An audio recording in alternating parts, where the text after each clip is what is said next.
चाहे देव गति में पहुंच जाना, पर वहाँ देव गति में भी देव दुर्गति मिलेगी। बहुत सारे जीव राजे जी आज इसलिए तपस्या करते हैं, साधना करते हैं कि स्वर्गों में भी जाकर भोग मिलेंगे, स्वर्गों में भी जाकर भोग मिलेंगे। पर स्वर्गों में भी जाकर अगर तुमने यहाँ धर्म मात्र भोगों के लिए, विषयों की चाह के लिए किया है, तो स्वर्गों में भी देव गति में जाके भी देव दुर्गति होगी। क्योंकि ये तो माता वो आपने पढ़ाई होगा तत्वार्थ सूत्र में, देवास चतुर्निकाया, ज्ञानी है ना आप लोग। देवास चतुर्निकाय, 4 निकाय के जो देव होते हैं, भवनवासी, व्यंतर, ज्योतिष और वैमानिक, उनमें से जो 3 देव होते हैं, भवनवासी, व्यंतर और ज्योतिष, इनको भवनत्रय या देव दुर्गति कहा जाता है।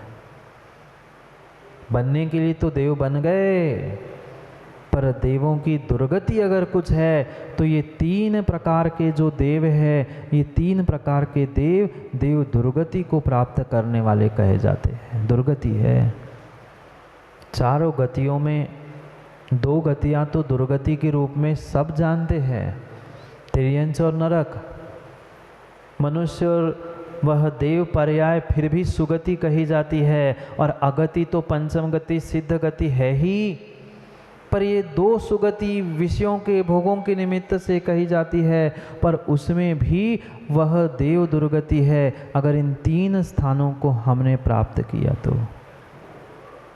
क्योंकि भूल मत करना, जीवन यात्रा चल रही थी, याद है ना, जीवन यात्रा चल रही थी, निगोद से लेकर स्वर्ग मोक्ष तक की उस यात्रा को हम समझ रहे थे कि हमने कहाँ कहाँ पड़ाव करते करते नए नए चोले पहने थे, नए नए स्थान प्राप्त कर लिए थे। चाह सब स्थान में एक ही थी, सब गतियों में एक ही थी, सुख की चाह, पर राह बिल्कुल विपरीत थी, बिल्कुल विपरीत राह थी। और विपरीत राह के चक्कर में वह अनादि से संसार में परिभ्रमण करते रहे।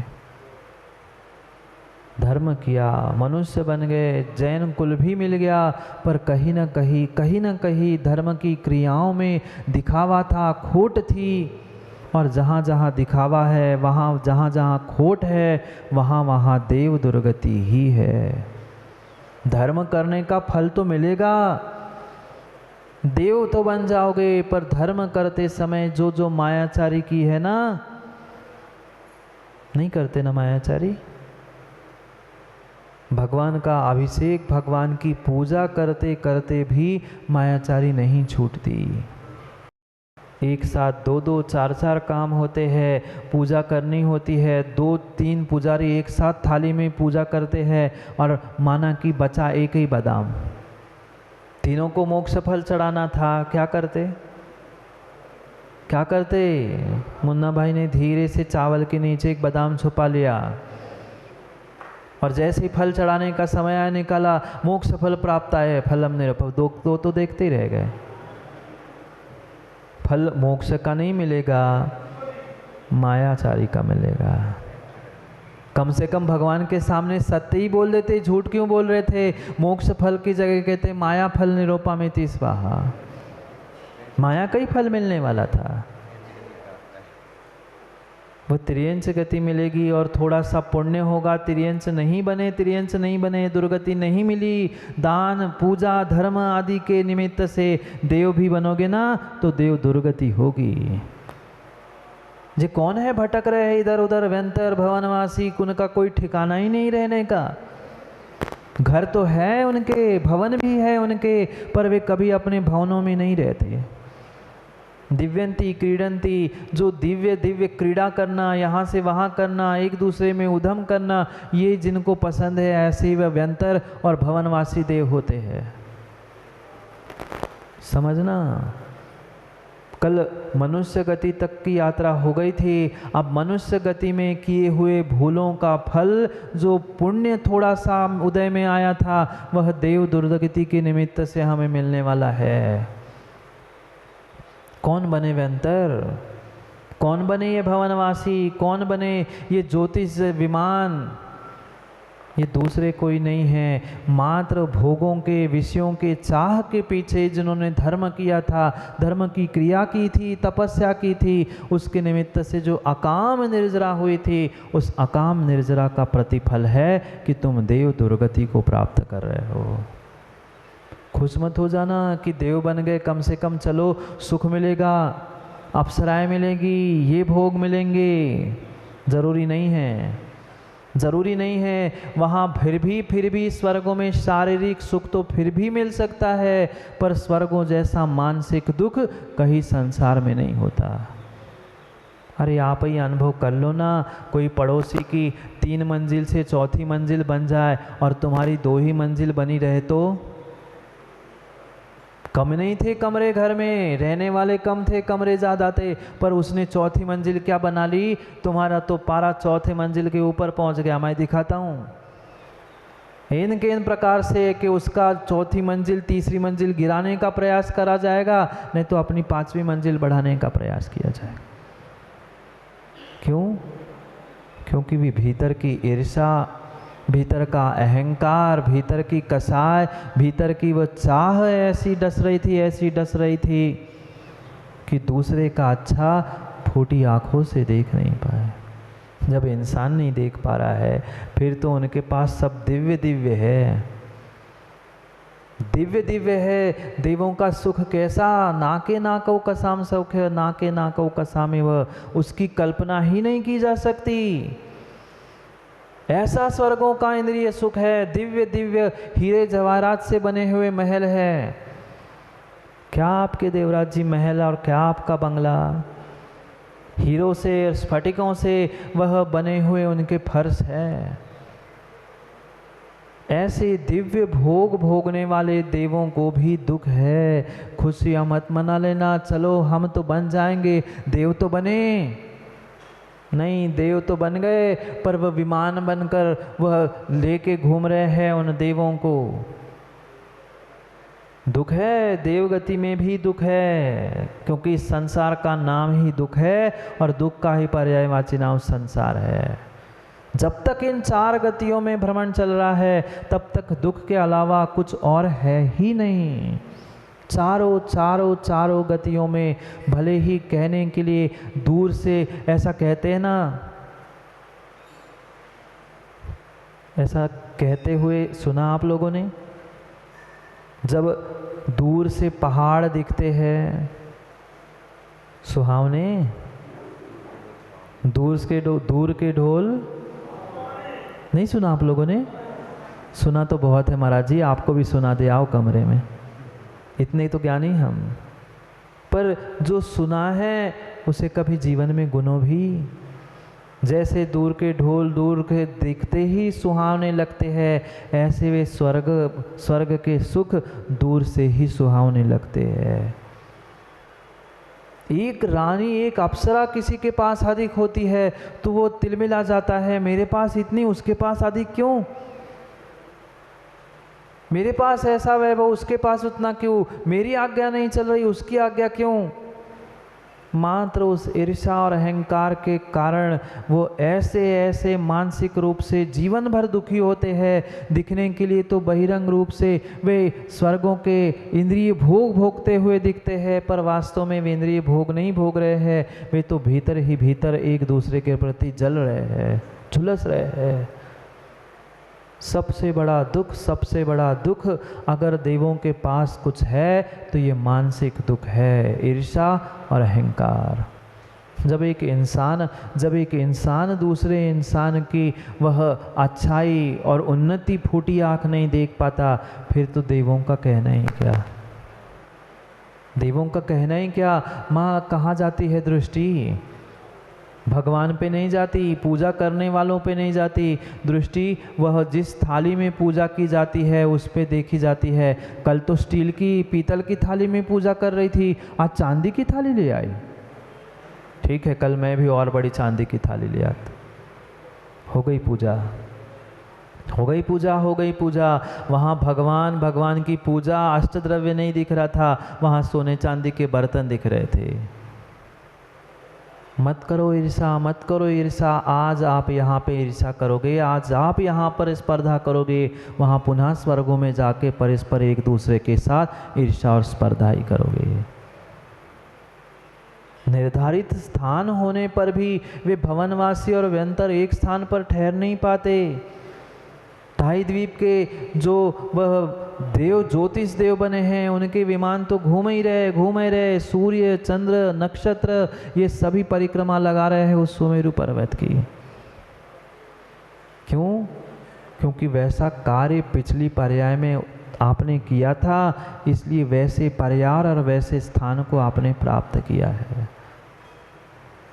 बहुत अच्छा कारण देते हुए दौलत राम जी यहाँ अगले छंद में समझाने का प्रयास कर रहे हैं। देव बनने की खुशियाँ मत बनाओ, इंसान बनने की खुशियाँ मत बनाओ, तिर्यंच बनने की खुशियाँ भी मत बनाओ। ऐसे भी इंसान हैं जिनको पानी नसीब नहीं हो रहा है। ऐसे भी माँ बाप है कि जिनको समय पे दवाई और पानी नहीं मिल रही, और ऐसी भी तिर्यंच है मर्सिडीज बेंज में फ्रंट सीट में बैठकर घूम रहे हैं। नहीं देखा आप लोगों ने? हमने तो देखा। क्या करे, पिता को तो अस्पताल ले जाने का समय नहीं है और सुबह उठकर उस कुत्ते की साखल पकड़कर बाबूजी घूम रहे उसके पीछे पीछे। दूसरा कोई नहीं है। माँ पिछली पर्याय में जो माँ बाप की सेवा नहीं कर पाए ना, वे माँ बाप श्वान बन के घर में पहुँचे, अब उसकी सेवा कर रहे हैं श्वान बन के। ऐसा ही है, कर्मों का नियोग है, कर्म किसी को नहीं छोड़ता। पंचम काल में केवली भगवान अवधि मन पर यह ज्ञानी नहीं है। अगर होते ना तो वे बता देते कि तुम्हारे साथ ऐसा क्यों हुआ। ये कहीं ना कहीं आपने पिछली पर्याय में की हुई करतूती का फल है। ये मत कह देना बेटों की गलती है, माता पिता की भी पिछली पर्याय की कुछ गलती होगी, तभी तो ऐसी संतान तुम्हारे घर में जन्मी है। क्यों नहीं ध्यान रख रही है, क्यों नहीं संस्कार प्राप्त कर पा रही है? कहीं ना कहीं आपके भी पुण्य में कमी थी, आपके भी पुण्य में छेद था पिछले कर्मों के उदय के निमित्त से। इसलिए मात्र इंसान और देव बनने से, खुशियां मनाने से काम नहीं होगा। वहां भी प्रचंड दुख है, प्रचंड दुख है। जन्म से लेके मरण तक वहां भी दुख है। अंतर, प्रत्येक गति के दुख में अंतर है, पर दुख सभी गति में है। तीव्रतम दुख नरक में है, उससे भले ही थोड़ा सा कम तिर्यंच में पर है, तिर्यंच से थोड़ा सा कम मनुष्य में है, मनुष्य से थोड़ा कम, पर देवों में भी दुख है। क्योंकि दुख के अलावा इस संसार में और कुछ है ही नहीं। इसीलिए तो आचार्य भगवान कहते हैं दुख बराबर संसार और संसार बराबर दुख, कुछ कम नहीं है। सुख का तो एक ही मार्ग, एक ही राह है, पर उस सुख की राह के साथ, सुख की चाह के साथ हमें तालमेल बना के चलना होगा। सब कुछ करने के बाद भी जीव इन दुर्गतियों को क्यों प्राप्त कर रहा है? आप लोग अभिषेक पूजा नहीं करते? आप लोग माता व्रत, तपस्या, उपवास आदि नहीं करते? कितनी सारी मालाएं फेर डाली, मंदिर की माला फेर फेर के घुर गई। हाँ, भगवान के चरण तक घुर गए। ऐसी भी प्रतिमा हमने देखी, घिस घिस के इतना गोटू भैया ने भगवान के चरण घिस लिए, क्योंकि चरण छूने थे। सुबह शाम जब समय मिला भगवान के चरण तो घुर गए, पर कर्म और पाप घुर नहीं पाए। जे मात्र धर्म और धर्म की क्रिया हमने मात्र और मात्र भोगों के साधन प्राप्त करने के लिए विषयों की चाह के पीछे किए, इसलिए कर्मों की निर्जरा नहीं हुई। वह अकाम निर्जरा से हम भवनत्रयिक में देव दुर्गति को प्राप्त करते रहे। क्या आनंद होगा, थोड़ा सा विचार करो ना। देव तो बन गए, पर पेड़ पे कहीं उल्टे लटके हैं। हाँ, क्या व्यंतरों के बारे में आप लोगों ने नहीं पढ़ा, नहीं सुना? ये तो मिथ्या भ्रांति है कि मरण के बाद भटक रहा है वो व्यंतर बन गया। ऐसे भटकती आत्मा नहीं है। मरने के बाद वह व्यंतर जाति का देव तो बन सकता है, भवनवासी जाति का देव तो बन सकता है, पर आत्मा कभी ऐसी भूत प्रेत बन के भटकती नहीं है। नहीं भटकती। वे किन्नर, महापुरुष आदि आदि विचित्र विचित्र प्रकार के वे सभी व्यंतर जाति के, भवनवासी जाति के देव, पढ़ो पढ़ो आगम में सबका वर्णन लिखा है। वे व्यंतर जाति के देवों को कैसे दुख है। कहने के लिए मात्र जैसे वर्तमान के कुछ जीव है, कहने के लिए मनुष्य गति तो मिल गई, अब हाथ नहीं है, पैर नहीं है, बुद्धि नहीं है। एक गणना मनुष्य पर्याय की हो तो गई, पर मनुष्य का सुख नहीं मिल पाया। ऐसी ही देव गति तो प्राप्त हो गई, पर देव गति का थोड़ा सा इंद्रिय सुख भी नहीं भोग पाया, नहीं भोग पाया। मात्र जैसे एक सेवक की दशा होती है, नौकर की दशा होती है, बिल्कुल यही दशा उन देव दुर्गति में जन्मने वाले जीवों की होती है। वह ज्योतिष देव बन गए, अब वो ज्योतिष विमानों को ढो रहे हैं, कभी सूर्य, कभी चंद्रमा, कभी इधर कभी उधर, जहाँ जन्मे वहीं पर फिर उनकी ही सेवा में तल्लीन है। इसलिए माँ धर्म करना, तपस्या करना, साधना करना, पर वह साधना, वह तपस्या मन कर लगा के और भावों से कर लेना, तो कम से कम वह सविपाक निर्जरा तो होगी। नहीं तो तपस्या करने के लिए हम पहुंच गए, हमने गुरु से तपस्या भी ले ली, प्रायश्चित भी ग्रहण कर लिया, अब सोच रहे अब इतनी गर्मी में उपवास करना है, इतनी गर्मी में उपवास करना, अब दे दिया है सो ठीक है, गुरुजी आप कह रहे सो कर तो रहे हैं, पर तपस्या करके भूखन तो मरे। बुरी नहीं मानना माता, उपवास करके भूखन तो मरे, पर कर्मों की निर्जरा नहीं कर पाए, कर्मों की निर्जरा नहीं कर पाए। यही तो अकाम निर्जरा है या काम निर्जरा है। अरे करना ही था, भूखे प्यासे रह ही रहे थे, तो अच्छे से भावों को और संभाल लेते, चलो उत्साह के साथ सोचते, चलो आज एकासन है मैं कर लूँगा, आज उपवास करना है मैं कर लूँगा, पर दूसरों को कोस कोस के कर रहे, अब क्या करें, हमें करना पड़त है, दूसरा तो कोई छतरपुर में है ही नहीं, यहाँ हमें चौका लगाना पड़त है, हमें वेदी साफ करने पड़त है, हमें ऐसे है। तुमने तपस्या की, साधना की, भगवान की, देवशास्त्र गुरु की भक्ति भी की, दान भी दिया, पर